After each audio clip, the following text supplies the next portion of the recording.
morning, in these three words, blessed, broken, given, we're gonna look at that word, broken, that middle word. Now, when you look at this image, you see bread up there. The reason these three words are the words for our series right now is because this is what Jesus does every time he has bread in his hands. When you read through the Gospels, you see several stories. And in Luke's Gospel in particular, there are three stories where Jesus takes bread, blesses it, breaks it, and gives it. And every time Jesus does this, something amazing happens. In Luke 9, when Jesus does that, the multitudes are fed. In Luke 22, when Jesus does it, he gives us the meaning of his death on the cross. And in Luke 24, when Jesus does it, eyes are opened and hearts are warmed. And so my prayer for us as we go through this really short 3-week series here is that we begin to see Jesus' life as the one who is blessed, broken, and given. But then, in light of who he is, we begin to reflect on our own lives as well. And bread becomes an apt metaphor for us because it's just common, ordinary, basic sort of food item.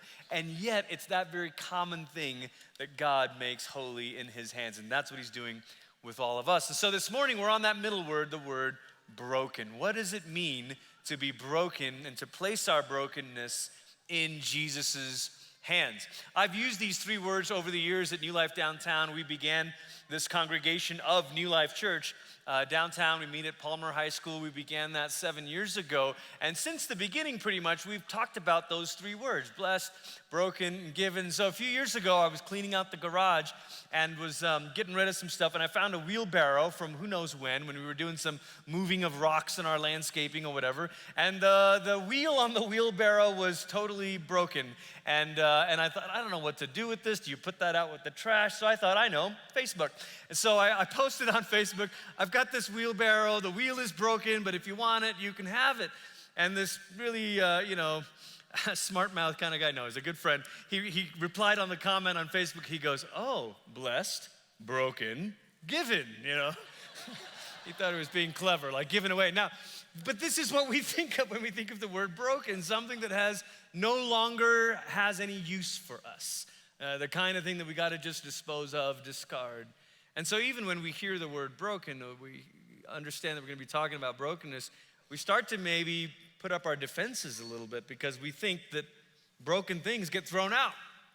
Broken things get thrown away. Is this what Jesus does? Well, before we get into it this morning, I want us to spend the first part of this message reflecting on what it means to be broken. What do we mean by this word? We use the word broken or brokenness actually in several different ways. And so I want to just take some time this morning and reflect on three different ways of being broken. We're broken in at least three ways, and I want to just name some of them for us. The first kind of brokenness is the brokenness of our own frailty, where it says that where we think of ourselves as being broken because we're frail, because something in us, it's almost as if we're coming apart at the seams. Life, the weight, the strain of just normal stuff, and you feel like, I can't keep up. I'm frazzled, I'm frayed around the edges. Several years ago, I began seeing a spiritual director. Now, that may be kind of a new phrase for some of you. Maybe you've heard of counselors and all. What's a spiritual director? Well, it's someone who's trained like a counselor, but their goal is really to listen and pray with you and help you pay attention to what God is saying and doing in your life. And I began seeing a spiritual director regularly because I realized that I, even as a pastor, maybe especially as a pastor, needed someone to help me pay attention to my own soul. And I had, this summer actually, I've been on staff at New Life Church for 19 years, which is a pretty crazy thing.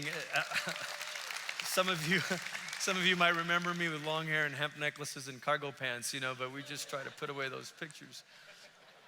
But 7 years ago, when I switched from kind of a worship leading role, and first we did the Sunday night service 10 years ago, and then a few years into that, we launched this congregation downtown. I began to realize I want to make sure that my own soul remains healthy and attentive to the Lord. So I began meeting the spiritual director. And it was a good thing that I had begun this meeting or this pattern of meeting, because about a year or two into planting New Life Downtown, something happened. I found myself in a really, really low place that I couldn't quite explain. except that it really was a perfect storm, a swirl of different factors. I had gone away on an international overseas trip and had come back and was kind of jet lagging and turned around the next morning and left on a leadership retreat with some of our team here. And then I'd come back from that, and my wife and I mean, I don't know, you guys who travel or are away for some time, maybe military, you understand maybe even better than what I'm about to describe, that feeling of when you have re-entry and you're just not quite in sync. And so for Holly and I, we were just kind of misreading each other, just little stuff, and then I had this meeting. I went into a full slate of stuff, and I went into this coffee appointment with a couple from the congregation downtown. Basically, the whole coffee was all the reasons why they were leaving the church. Now, I say this to you, not to get your sympathy or to tell you don't ever do that. You should have conversations with us if transitions are happening. But for me in that moment, it was just one more element in the swirl. And I just found myself getting so bummed out by the whole thing. And I was at home, just of no use to anyone. And I would laying on the couch, and it would be time to go to bed. I thought I better just get up and go. And I couldn't get myself out of this funk. And I remember Holly saying, maybe you should go and see, David, go see your spiritual director. And so I went, and we started talking. And as I'm sitting in his office, he said to me, Glenn, I have this picture. It seems like you are standing in judgment over yourself, and that there's a you that's down here in the pit, and there's another you that's standing outside the pit saying, don't be like that. And I was like, well, I don't know. And I had all the right pastor answers, And he pressed a little deeper, and he said, no, it just seems like you're not okay with saying that you're not okay. And he said, I want you to know that Jesus doesn't just love the Glenn that's on top of the mountain. Jesus loves the Glenn that's down in the depths of despair, Glenn that's down in the pit. And so often we make the mistake of thinking that in order to come before God, we got to get our act together. We got to be like all cheerful and happy and strong and smiley. And then God says, ha, my boy. But when life is not working, then we're like, oh, does God really want to deal with me right now? I'm kind of a mess. I'm moody. And in that meeting with my spiritual director, I began to realize, wait a minute, Jesus is down in the pit with that version of myself. And he blesses, that Glenn is blessed and beloved as well. Sometimes what happens when we don't realize it is the brokenness inside of us, our own frailty, becomes this fracture. Counselors call it disintegration, where you kind of have two different versions of yourself and you only want to focus on this. But you know what Jesus wants to do is integration. He wants to bring us together and say, hey, the darkness is not dark to me. I already know.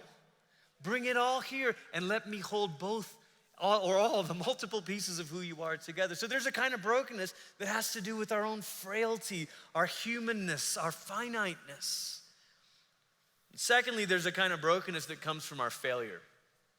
We're broken by our own failure.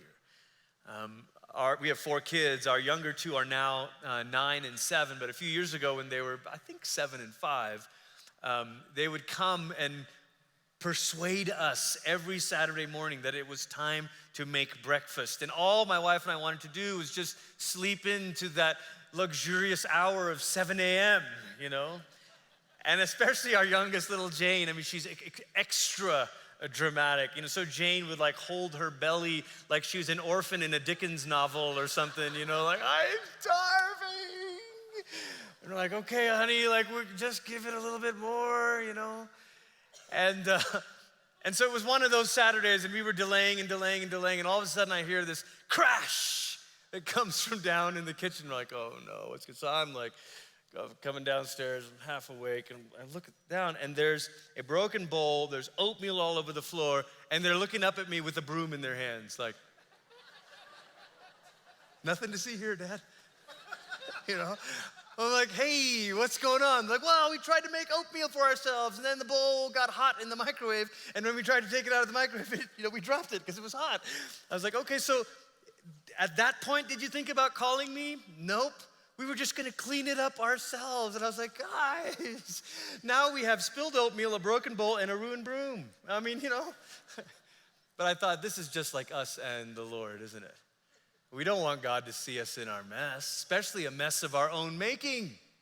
So we're sort of like, God, nothing to see here. So we clean this up, and then once it's done, oh, hey, Jesus, so good to see you. Welcome to my place, We don't want to be honest about our own failure, the stuff that we've done to contribute to the messes in our own life. It's very popular these days to talk about shame only in a negative way. And so there's speakers and authors and, TED talkers and podcasters who try to tell us that when you feel shame, that's just a social construct and you should just do away with it. Just self-talk yourself out of it. Look yourself in the mirror. Repeat these mantras. Wash your face a few times. Just do stuff to get yourself to shake off shame. And let me say to you, it is true that there's some kind of shame. There is a kind of shame that is unhealthy. There's a kind of shame that has no bearing to your life, and you're like, why?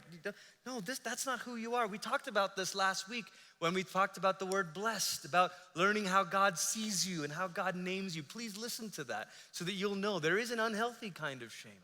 But there is also a right and healthy kind of shame. It's the shame that's related to guilt.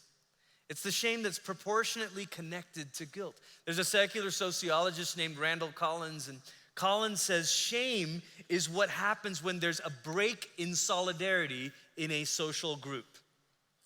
A break in solidarity. So when you feel like, oh, I've let someone down, that's actually because there's been a break in the solidarity that was there in a friendship, in a marriage, and whatever the case might be. And so when there is shame from an actual bit of guilt, that's a legitimate form of shame.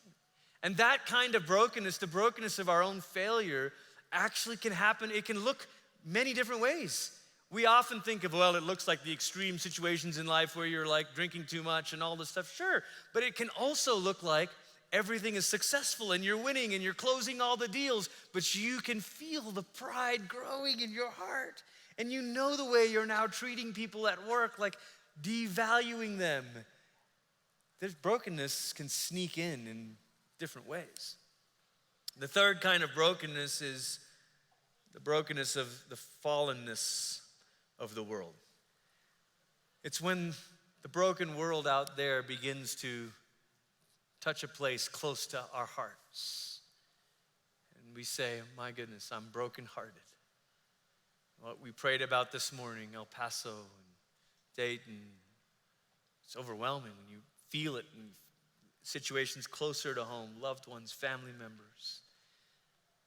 Sometimes it's impossible not to have the brokenness out there get in here. It wasn't your choice. It wasn't anything you did. There is no failure here. It's just the fallenness of the world. 10 years ago or so, I met a couple who goes to our church, or a young man goes to our church, and he asked me if I would do their premarital counseling. I said, sure, let's do that. And I got to know him. His name was Bemni, originally from Ethiopia.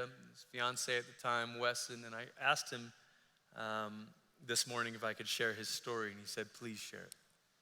And so I did their premarital. And then I think in November or December of 2009, I did their wedding over here in the World Prayer Center. And it was sweet and it was wonderful. And a couple, maybe a year or so into their marriage, they said, hey, we missed seeing you. We loved all the sessions we had. Could we keep getting together? So we went and grabbed coffee about once a month, and we would just check in, and it was all great. And one day in the spring of 2012, I had just returned from a church mission trip, and my wife and our kids were still away. They had gone away to be with her family while I was out of the country, and they were going to come back the next day or two. But I was at home with the mission team, and we were just having one of those post-trip debrief things. We were grilling burgers and hot dogs and laughing and looking at pictures. And my phone rang, and I saw that it was Bemni, and I decided not to answer that. I'll just wait. He called again. Well, that's kind of odd, but I'll check it in a minute. And he left a voicemail, and I knew from the sound in the voicemail that this was bad. He said, I need you to come to the hospital. Wesson's been in an accident. And I got to the hospital and I was waiting in one waiting room and I couldn't find him. And I went to the desk to check in and they said, oh, you're the pastor, come over here this way. And those of you who've been in the other room, that's not the room you want to be in. And I went and sat in the other room and found him there, and he just looked at me and he said, she's gone. She's gone. And we sat there in silence and just wept. I think I pulled up a song, worship song or something on my phone and just let it play and just held him. And even our prayer was just more like questions, like, God, why? Help. After that night, Bemni asked me if I would meet with him regularly. And so for once a week for several years, I think 3 years or so, we met. We got coffee at Starbucks right here in Union and Briargate. We'd sit down and have coffee once a week for about 3 years. I don't often do that with a person, but there was something here that felt so holy and so beautiful. And the first several, I don't know how long, we would sit down and there's nothing really to be said. It's just sitting. Counselors help us understand that the first phases of grief are oftentimes inarticulate. It's not a lot of words. And your words aren't good words either, so don't offer them. Bemni taught me about grief. He taught me about presence. He taught me that in those moments, he really didn't need sermons or scriptures or pithy sayings. He just needed to sit with me and me with him. And then over time, maybe after a year or so, I think, he began to show up with like a sheet of paper full of questions. And sometimes it'd be like, hey, let's talk about this scripture verse. What does this verse mean? And other times he'd say, I heard a sermon on hope, and I'm not sure about this. Is this real? What do you think? And we would talk through stuff. Other times he would come in with questions to which no one this side of eternity has an answer to. The why questions. But in those moments, they became so holy to me because it's hard enough to show someone your scars, but it's really hard to show someone your wounds, the stuff that hasn't healed over yet. But in those sacred and holy moments, Bemni let me in to the brokenness that was a result of the fallenness of the world. And so our question this morning is, okay, if those are the three kinds of brokenness, maybe there's more, but those are at least three. What do we do with this? What can brokenness do in us? I want to just offer a couple things to you today of what I think brokenness can do in us. The first is this: brokenness can open us up to others. It can actually begin to cause our lives to open up and begin to say, okay, I haven't wanted to talk about this. I haven't wanted to let anyone else in, but okay, here it is. And you have to be careful about this, right? You can't just let in anyone who wants. You have to be discerning about this. But at the same time, the other mistake is to be isolated with this and to say, I'm fine, I'm serving, I'm okay. I'll tell you, from experience, maybe the people for whom this is the hardest are the people who feel like they're supposed to be the leaders in church. So if you're here and you're like a small group leader, you serve somewhere, your section community, you lead this ministry, listen, no one is exempt from experiencing the brokenness of this world. No one is exempt from the brokenness from inside our own heart. And all of us need one another. All of us need one another. When we started New Life Downtown, we had our first service at that congregation on Easter. It was like April of 2012. And then in June of 2012, we had our fourth child. And we had lots of friends who had 4 kids, and they were already kind of ahead of the game with all this stuff. And they said, oh, you've got 3, you're already in zone defense. Adding a 4th is no big deal, you know? And we had our 4th child, and it took us down. And I wanted to find my friends and be like, you lied. And it was tough, but we were trying to do what we do and just keep going.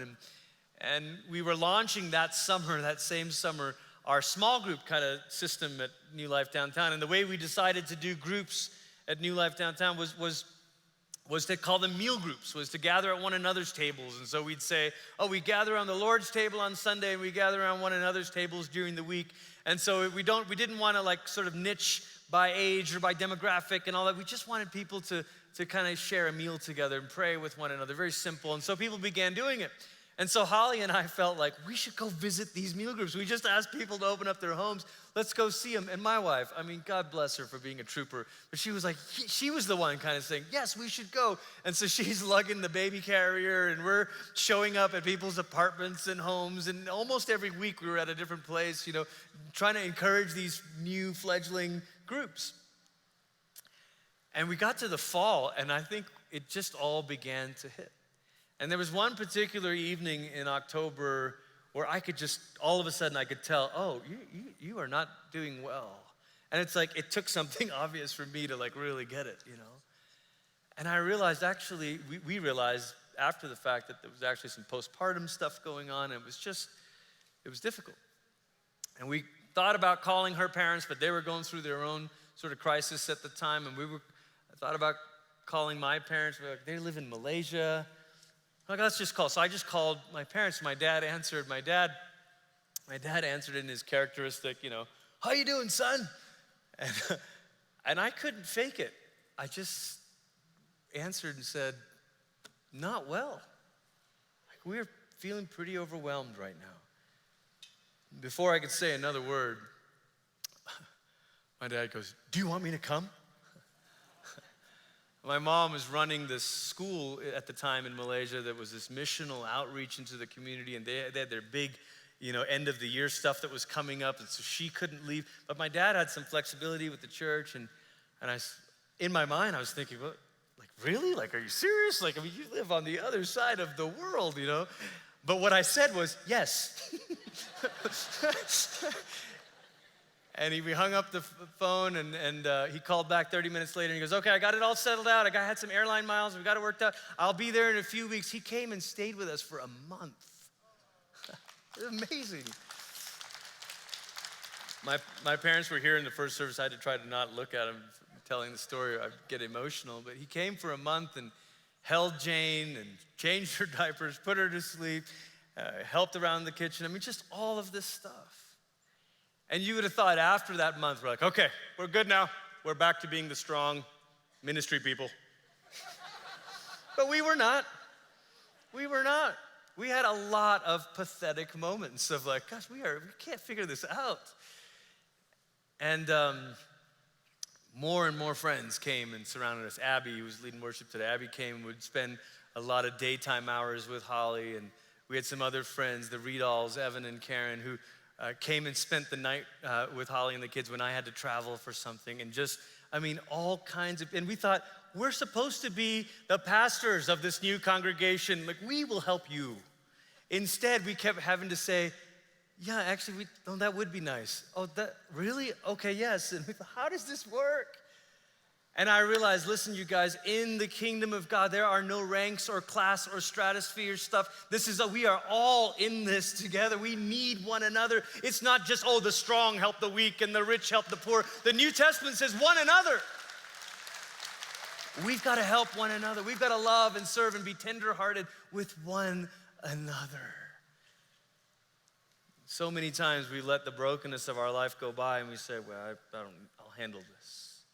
But bread that is not broken cannot be shared. Bread that is not broken cannot be shared. If we want to have this sort of table fellowship, this koinonia, this breaking of our lives, we've got to allow that brokenness to turn into openness with others. Bread that is not broken cannot be shared. The psalmist in Psalm 42, it's the famous opening lines, as the deer pants for the water. And this translation says, just like a deer that craves streams of water, my whole being craves you, God. My whole being thirsts for God, for the living God. When will I come and see God's face? We love this because the opening part of the psalm, we're like, yeah, that's right. Jesus is all I need. And we're like, this is all, it's just me and Jesus. As long as I thirst, my thirst is for God. That's the only one I need. I don't know about other people. I just need God. But you know what the psalmist goes on to say? He says in verse 4, he says, look, I remember as I bear my soul, I remember how I made my way to the mighty one's abode, to God's own house with joyous shouts and thanksgiving songs, a huge crowd celebrating the festival. Listen, what does the psalmist remember in his desperate and thirsty state? Not just God, but the people of God. Why? Because sometimes you know where you need to go, but you just can't get there. And you need someone else to say, come on, I got you. Come on, we're gonna limp this out. We're gonna walk, but we're gonna get there. We are going to the house of the Lord. It is the living God that we need. Amen. It is the living God that we need, but we need the community of the people of God to say, come on.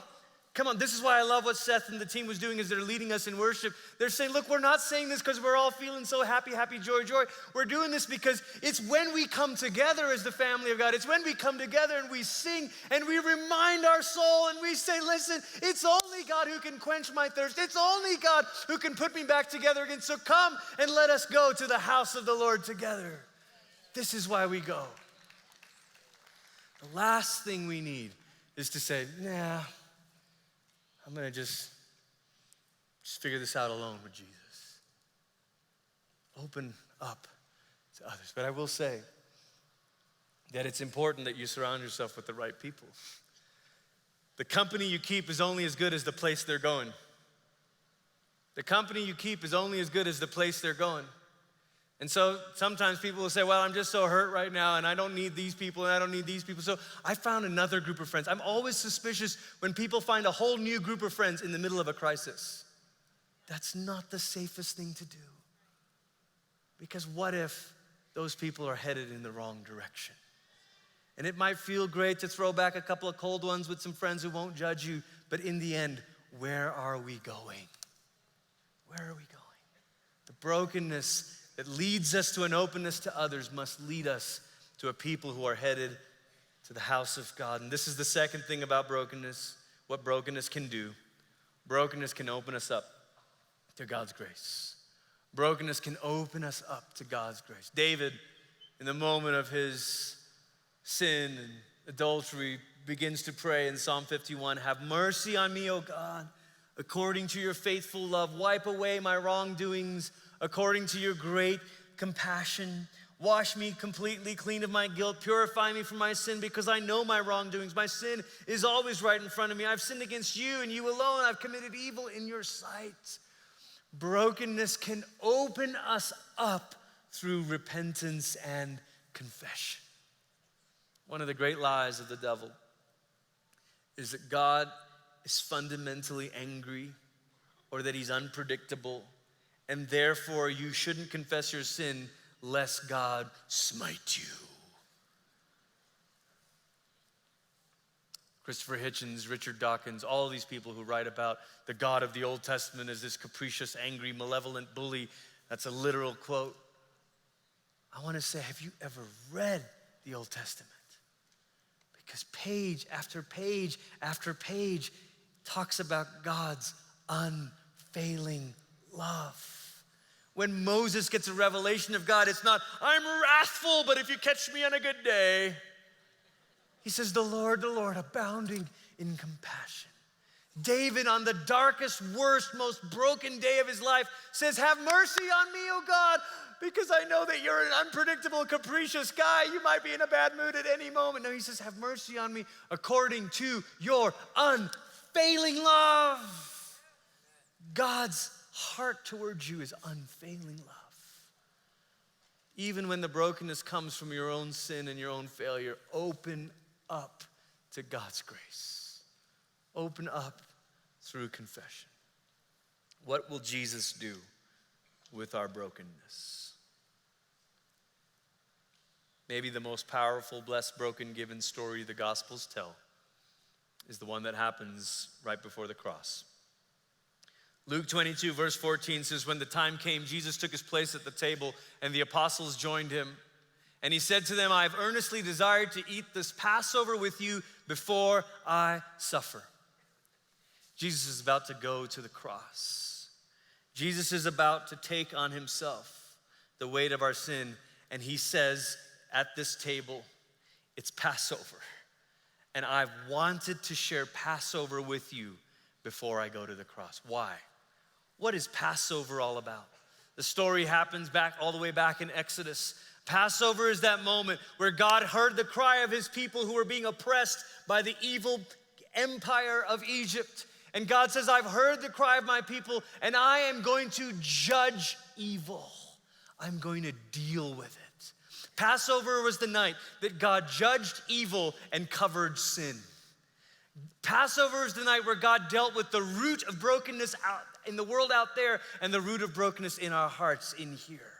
Passover is God's announcement to the world that he will not sit idly by and watch the world break apart.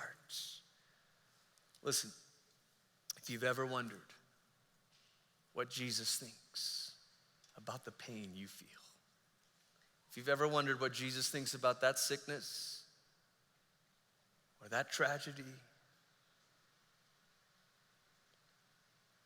you don't have to wonder.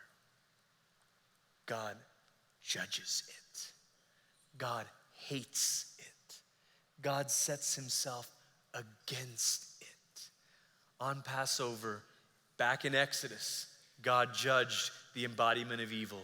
On the cross, Paul says, God judged sin in the body of Christ Jesus. God disarmed the principalities and the powers. God confronted every dark, shadowy force at work in the world, wreaking havoc. You don't have to sit by and say, boy, I wonder what God thinks, and think, well, I don't know. Maybe God thinks this is good. That is baloney.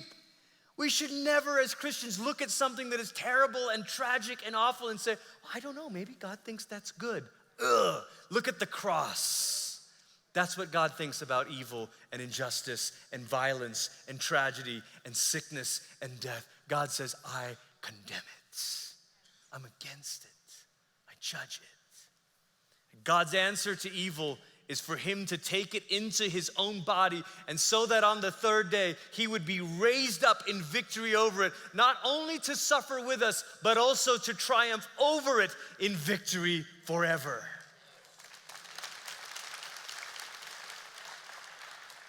And so on this night, Jesus took bread, verse 19.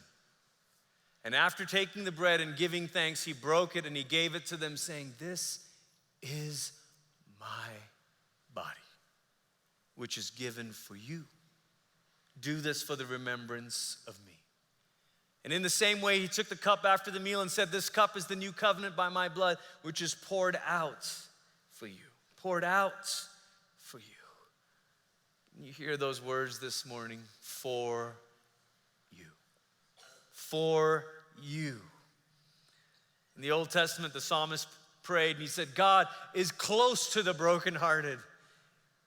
In the Gospels, we hear Jesus saying, I became the brokenhearted. This is my body given for you. That's how close Jesus is.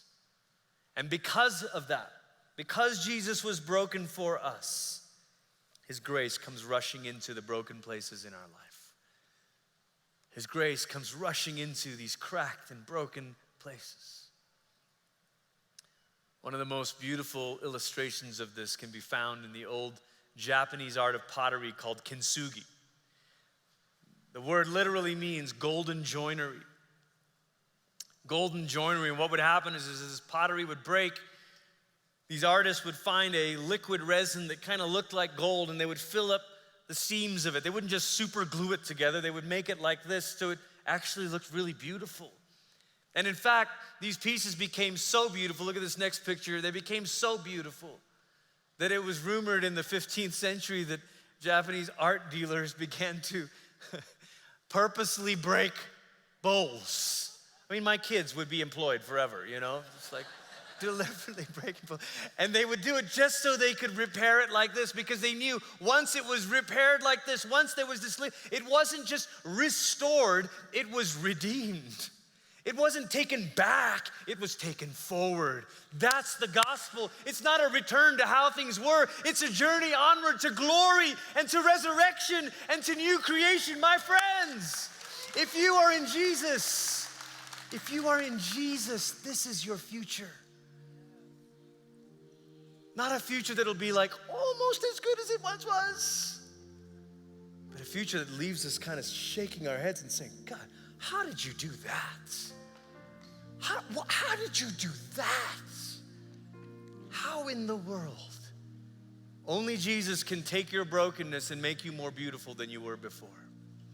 Only Jesus can take your brokenness and make you more beautiful than you were before. This is why The early Christians, when they began to meditate and reflect on the power of the cross and the resurrection, they began to say the last words of their confession of faith. We have it painted on our walls. The last line says, we look for the resurrection of the dead and the life of the world to come.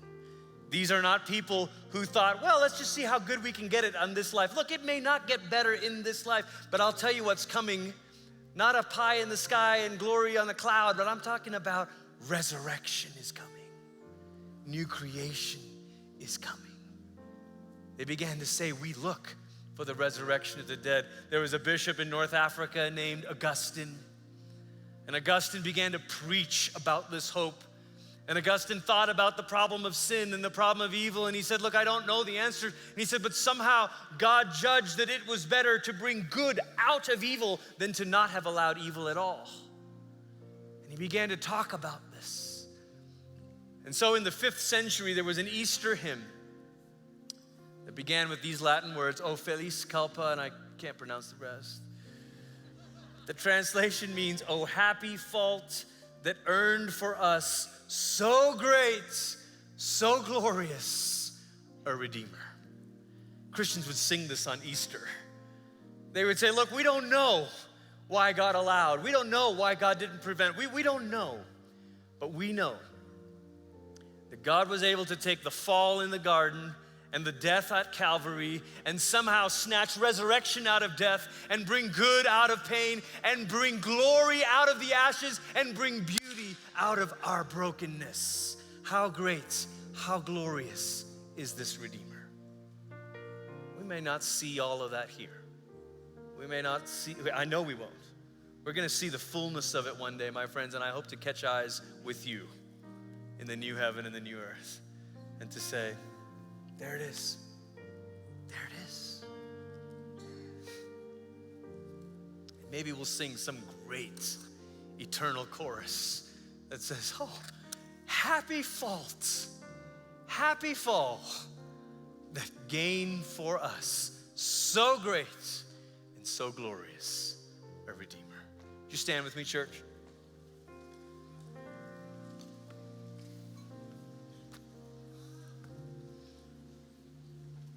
Jesus, Jesus, Jesus. I don't expect this for some of you to flip a switch and all of a sudden you feel great. I don't expect that. But my prayer for you is that a deep hope begins to take root in your heart. Christ in you, the hope of glory. Christ in you, like that gold, filling up all the cracked and broken places and saying, look, you didn't think this was possible, did you? Here you are, more beautiful than before. This morning we're coming to the Lord's table, and if the servers would come and begin to prepare the elements, what we're doing when we come to the Lord's table is we're remembering that Jesus was broken and given for us, for you.